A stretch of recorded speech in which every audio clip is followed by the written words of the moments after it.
Late last week, President Trump fired the head of the Bureau of Labor Statistics. This happened right after they released their quarterly jobs report. The BLS, or Bureau of Labor Statistics, is the government agency primarily responsible for collecting and presenting job market data for the United States. This latest report was less than flattering about the current state of the economy for average workers. In response, the president claimed that he had issues with the economic numbers for a long time. He stated he believed the recent report was phony. Now, here is the critical insight from our analysis.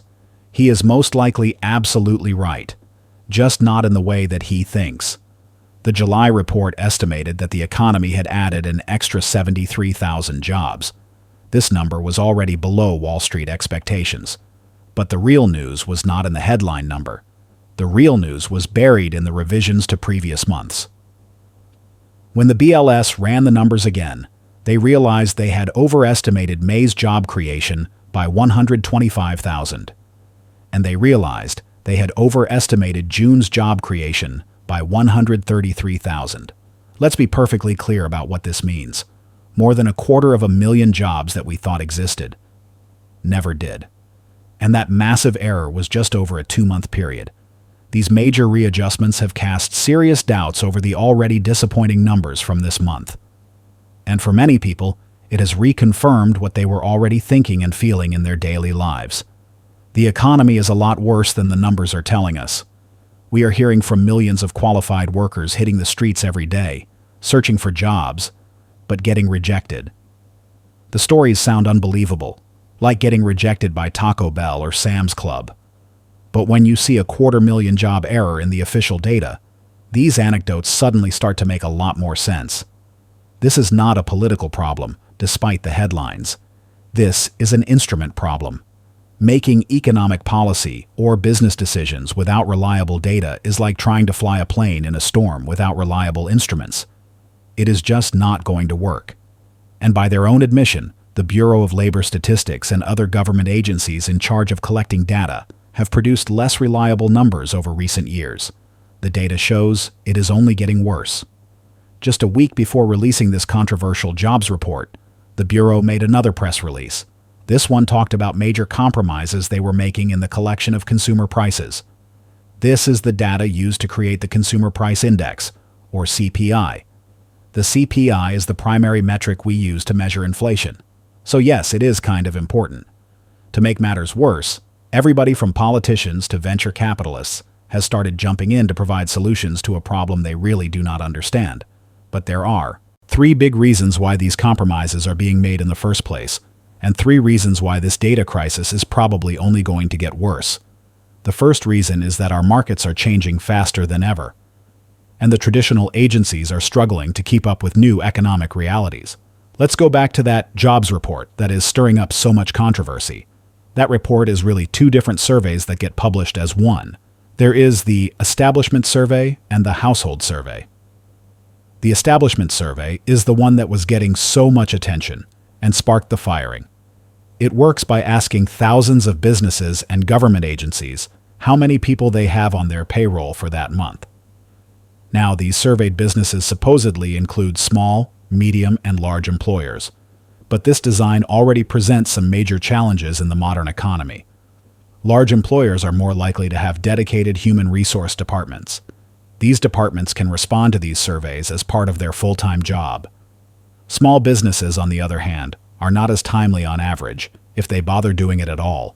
The actual survey only takes about 20 minutes, and for a lot of larger companies, it is built in automatically to their payroll software. But think about a small business owner already putting in long weeks just to stay afloat. A 20-minute survey on payroll statistics often is not the best use of their time. Even if they do respond to this completely optional survey, it is usually not until after the report has already been published. According to the Bureau themselves, this is not a conspiracy theory. They have been publishing recent reports with as little as 55% of the total eventual collected data. Let that sink in. The headline number that moves global financial markets is based on just over half of the intended information, and the Bureau admits it is only getting worse every year. So how do they account for this massive gap? They use what is called imputed data. That is a technical bureaucratic term. The plain English translation is that they guess. They guess based on previous results. Here is how the model works. If they are still waiting on data from lots of small businesses, they will look at what small businesses have said in the past. They compare that to the data from large businesses that have already provided their responses. And they use that historical ratio to make their report. As any good finance bro will tell you, past performance is always the best predictor of future results. Hopefully, you all know I'm joking. This is a terrible assumption in a volatile economy. This system of guessing is normally good enough during stable economic times. Most months, the guess is close enough. But the times where this strategy completely fails is during periods of rapid change. Exactly like what we are in right now. Small businesses always feel the impacts of bad economic conditions faster than large corporations. They are normally the first to either let go of staff or go out of business completely. So, if the initial reports are only using hard data from big businesses, and then guesstimating the rest, then they will not notice these job losses. They will completely miss the start of a downturn. They only catch it months later when they have to go back and do massive revisions. Revisions like the 250,000 job disappearance that is happening right now. Now, this lag has always been a feature since the survey was first conducted. But not to sound too alarmist, the last time we saw massive, consistent downward revisions like this was during the run-up to the 2008 global financial crisis. But what is changing now is that smaller businesses are responding less overall. And critically, there are a lot more of them. The rate of new business creation has increased massively since the pandemic. In the past, these new businesses were normally real businesses. Businesses that had a good chance of creating real jobs for real people. And our economic data models are still imputing data based on that old assumption. But what do most of these new businesses actually represent today? They represent people registering for their side hustle as an Uber driver in the gig economy. This new reality not only goes a long way to explaining the declining survey response rates. Your average person driving Uber is not going to fill out a BLS survey. But it also creates two bigger problems for the data. The first is that it overestimates real job creation based on those outdated assumptions. The model sees new business and thinks hiring.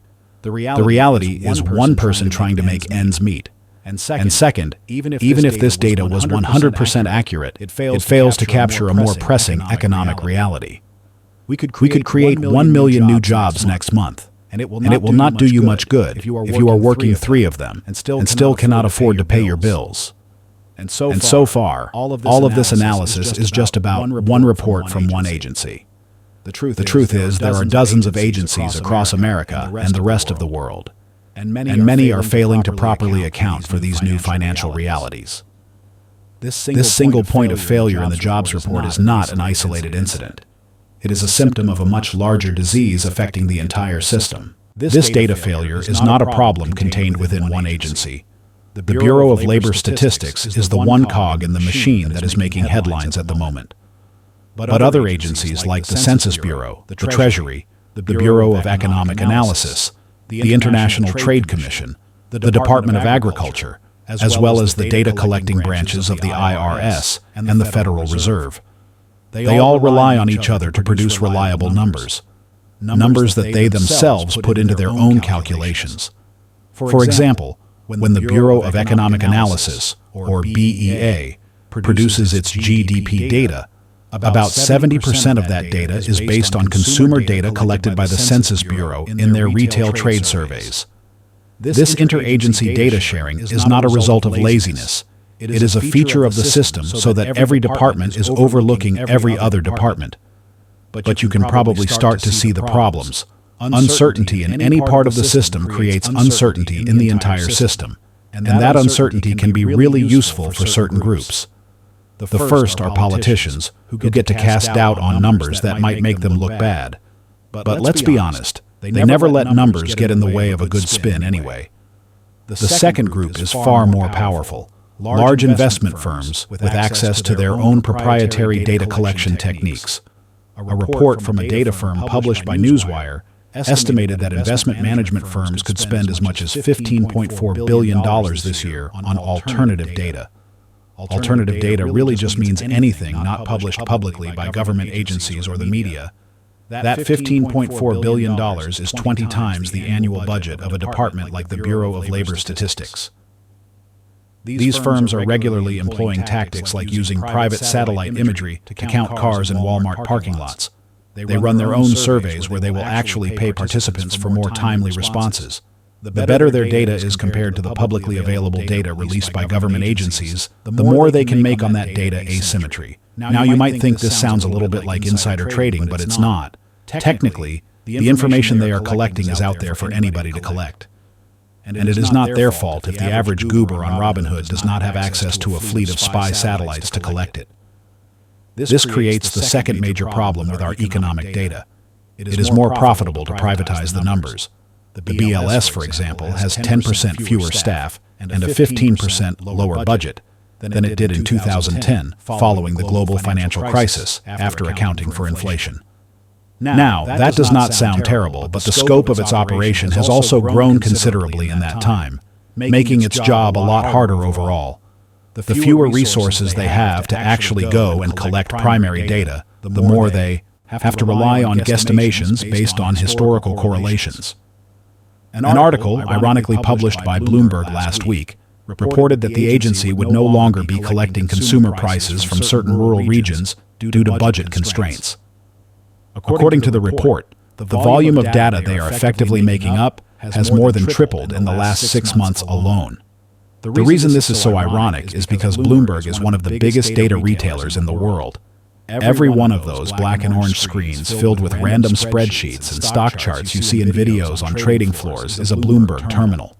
Each one of those computers costs about $30,000 a year in an ongoing subscription. And the reason that big investment firms pay that much is because it gives their staff access to information that just is not available to regular people. Anyway, budget cuts can create a vicious but convenient cycle for these parties. These departments have their budgets cut, so they do not have as many resources to collect reliable reports. These unreliable reports with big adjustments are then used to show how pointless these departments are, so they get their budget cut even more. The average voter does not really understand what these people do. The average politician does not like having their work critiqued. And the average industry group would love it if they had a monopoly on good, reliable data. And that is the third major problem that is quickly getting much worse. Even if these numbers were absolutely flawless, are they even relevant anymore? There are lies, damn lies, and then there are statistics. It is a quote so old that nobody even knows who originally came up with it anymore, but it has remained relevant for hundreds of years.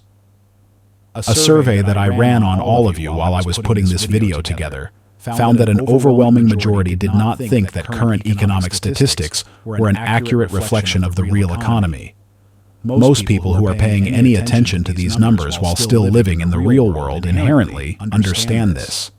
The idea that what is causing this disconnect is a secretive group of statisticians plotting away behind the scenes to make politicians look bad is frankly pretty dumb. But there is actually an element of truth in it. A report by Cambridge University found that as we have become more politically polarized and less likely to answer surveys, only the most partisan among us actually bother responding to be counted in the data. A business owner who supports a party currently in power is much less likely to respond to a survey with negative economic implications. And they are much more likely to respond if they have good news to share, like having hired new staff. It is less exciting than a shadowy conspiracy, but it is still a problem. Unfortunately, it also just distracts from the bigger problem. A lot of attention is being paid to the referees to see if they are keeping an accurate score, but nobody has stopped to ask why they are monitoring a jousting league. A lot of the data they collect is completely outdated in today's economic landscape. For example, the conditions to count as unemployed are pretty strict, and it does not account for a growing number of people who are underemployed or have simply given up on looking for a job altogether. Another absolutely horrible metric we have learned to think is really important is GDP per capita. The point is, long data series are good for assessing performance in comparison to the guy that came before. But they are not always the best indication of how things are actually going right now. If this goes on for long enough, people will just stop caring. In fact, they kind of already have. 10 million working-age men have completely dropped out of the workforce, which is yet another example of a trend which is not captured with this data.